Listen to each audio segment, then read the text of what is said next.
This woman personifies performance character. She is an inspiration to young women everywhere. So, Amelia, on to you. Amelia Earhart. I'm an only child. I like to say you can't have one kid named Amelia Earhart and one kid not. For 32 years, every single day I have been asked, is that your real name?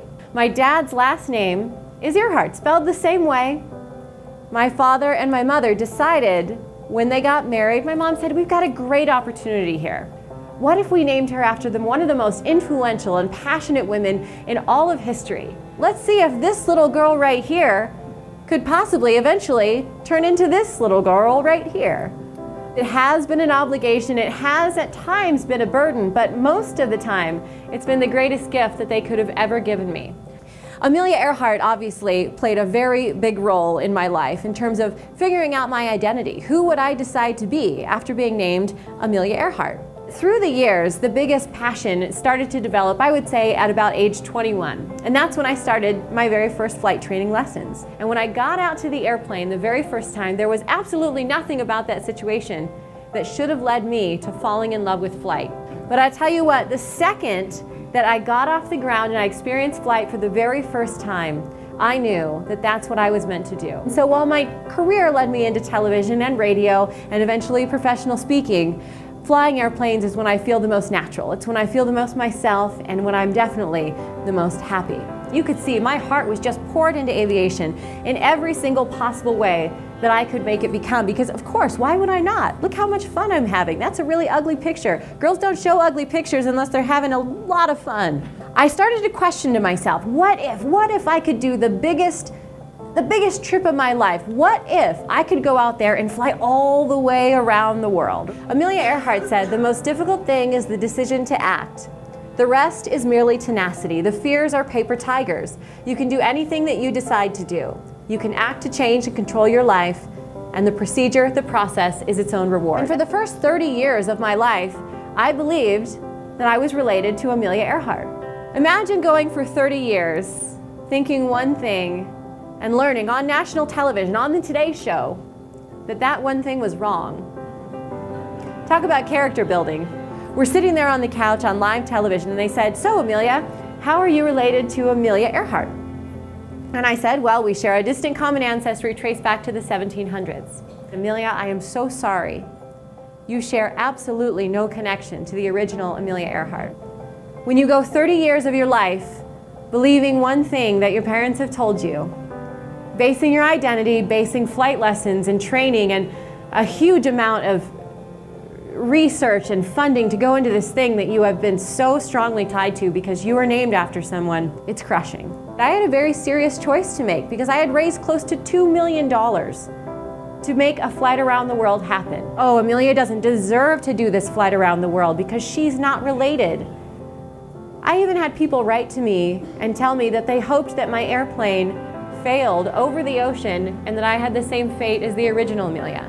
I actually questioned for a very short period of time, should I make this flight around the world happen or should I just give up because I'm not related to Amelia? I asked for help. I said, what do I do? I feel like my identity has been taken away from me. And one of my best mentors, someone who I'm still in very close contact with today, said to me, when you were born, did the FAA walk into that delivery room and hand you your pilot's license just because your name is Amelia Earhart? And I chuckled a bit. I said, of course not. And he said, that's exactly right. You did the exact same amount of work that every other pilot out there at this level has done. So get your butt out there. You're going to fly around the world. I wanted to give you an idea of just some of the things that had to be accomplished before that trip took place. I had to talk Pilatus into letting me borrow a plane. So this is the aircraft. This is the Pilatus PC-12. I named it the Silver Lining because in all the midst of losing that identity of Amelia Earhart, figuring out what I wanted to do with this flight around the world and how would I make a bigger impact not only on myself but also on the future of women in aviation, this was the silver lining. So this is what it looked like inside the Pilatus the day before that we left. We had survival gear, survival raft, 2 flight cases right up front, and the big metal thing that you see in the middle of the aircraft, that's the fuel tank. So the views were just spectacular. We're talking the longest sunrises and sunsets that I could ever imagine seeing over the Indian Ocean, through the South Pacific. Colors like this, beginning and ending each and every day. I'm one of the very few people in the world that has now seen the sunrise and the sunset around the entire globe. Papua New Guinea was not always this friendly. When we first arrived, I was met at gunpoint because they had never, ever seen a woman like me arrive at their airport.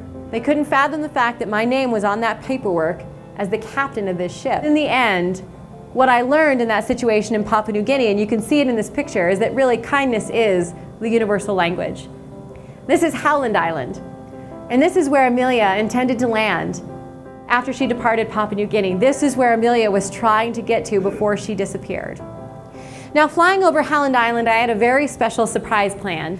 I had started about 2.5 years ago a fund to see how many girls we could put through flight school. On average, only 15 women across the United States learn to fly every year. Right when I checked before the flight around the world, we had somehow accumulated $120,000 to give out to these young women.